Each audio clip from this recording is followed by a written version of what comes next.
Mirror Flower Tales IN 2, The Flower Fairy's Party Dilemma. A long time ago, there was a wonderful grandmother who wrote a book teaching young girls how to become virtuous people.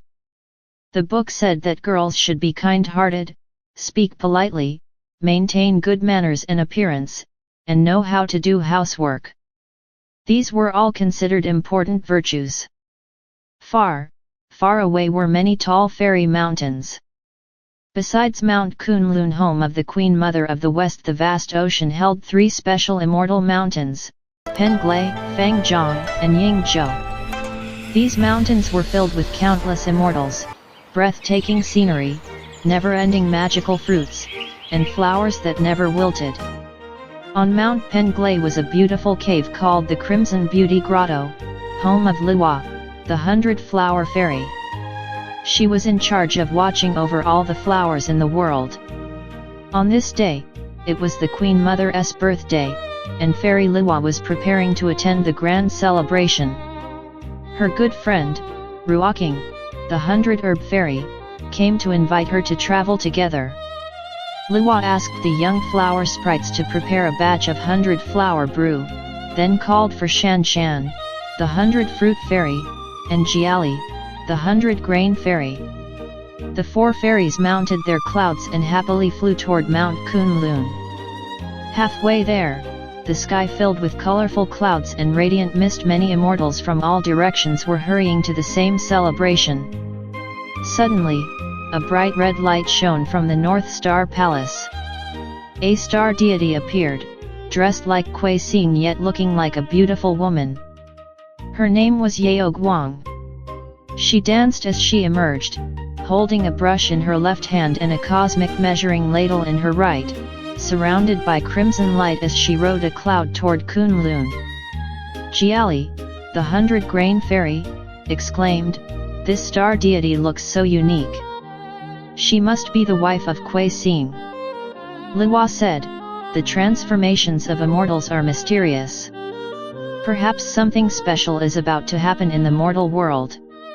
Ruoking added, "I heard that on the overseas Little Penglai Island, there is a jade stele recording the culture of the human world.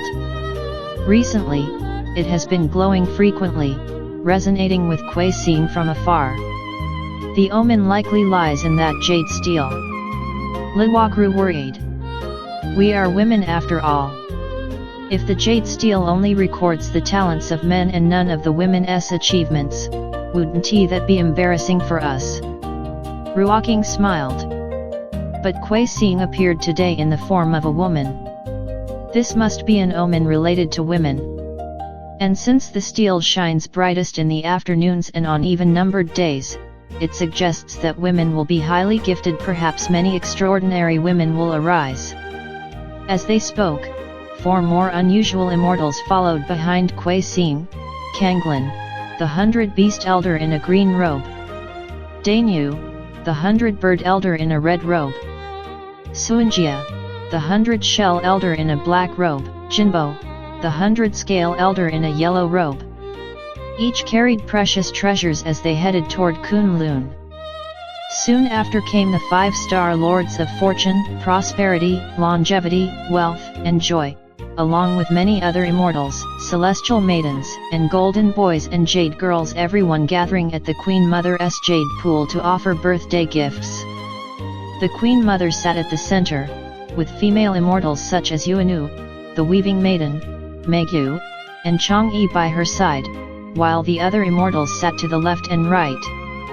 She granted each immortal a peach of immortality, and everyone happily ate.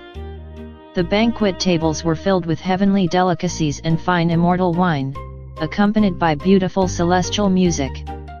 After the songs and dances ended, Chang'e said, "What a lively celebration! The fairy maidens' dances were wonderful, but we've seen them many times. I heard that phoenixes can sing and beasts can dance. Why don't we ask the 100-bird elder and the 100-beast elder to have their young sprites perform for us?" The 2 elders bowed deeply. "We thank the fairy for the command. We would be honored." The Queen Mother smiled. "It's good to have some variety. Let us enjoy it. Soon, many young immortal sprites stepped on auspicious clouds, surrounding the red phoenix boy and the blue Luan boy. After bowing to the Queen Mother and receiving her order, they spun around and transformed into phoenixes, Luans, and various birds. Then the Kailan boy arrived with more sprites who transformed into tigers, leopards, rhinoceroses, elephants, and other animals.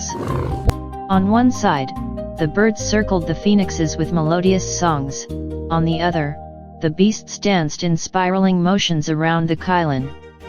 The Queen Mother was delighted and ordered the servants to serve every immortal a cup of 100-flower brew.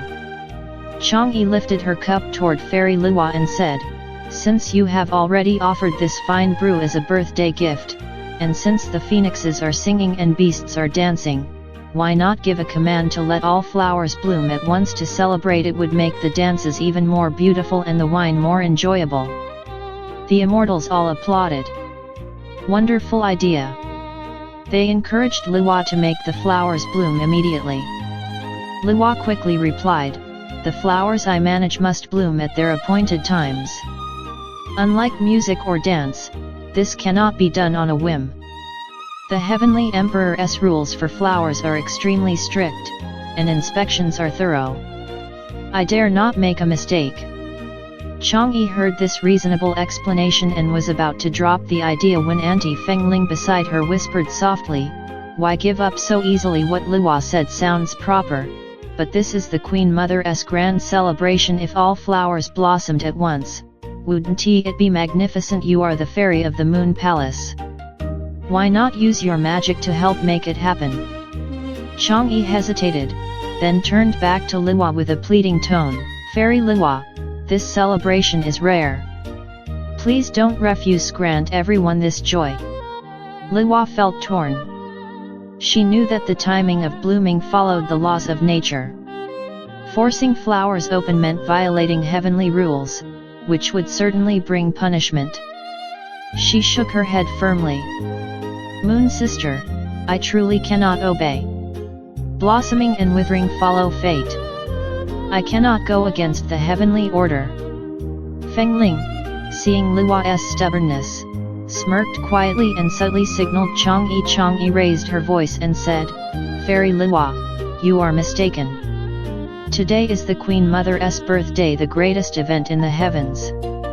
If the flower fairy allows all flowers to bloom, it would only add brilliance. How could that be defying heaven? Do you intend to spoil everyone's joy?" The other immortals chimed in, saying Luo should adapt to the occasion. Anxious, Luo could only ask the Queen Mother for guidance. The Queen Mother thought for a moment and slowly said, "I understand Luo's concerns. But we cannot ignore the wishes of the gathered immortals. How about this? Luo may make the flowers bloom, and afterward I will report to the heavenly court and arrange only a light punishment. Would that be acceptable?" Though uneasy, Luo saw that the Queen Mother had already compromised. She bowed and said, "I obey your command. I will accept the light punishment to fulfill the joy of today's celebration." Chang'e was overjoyed and exchanged a triumphant glance with Auntie Fengling, whose eyes glittered with cunning. They knew that although this would make the celebration livelier, it would also burden Luo with the guilt of breaking heavenly law. Luo took a deep breath, focused her energy, and gently moved her hands. In an instant, radiant light burst across the jade pool's paradise. Thousands of extraordinary blossoms shone brilliantly as they bloomed all at once. Flowers of every color competed in splendor, transforming the peach banquet into a dreamlike wonderland. The immortals gasped in admiration and raised their cups in praise. The Queen Mother smiled with satisfaction and nodded approvingly at Luo. But Luo's heart was heavy. She knew that behind this breathtaking beauty lay the punishment awaiting her. Looking at the sea of blossoms, she sighed silently, hoping that this forbidden wonder would at least bring the immortals genuine happiness. To find out what happens next, please watch the next episode. Original author, Li Ruhenqing Dynasty. AI adaptation and editing, Elizabeth Su.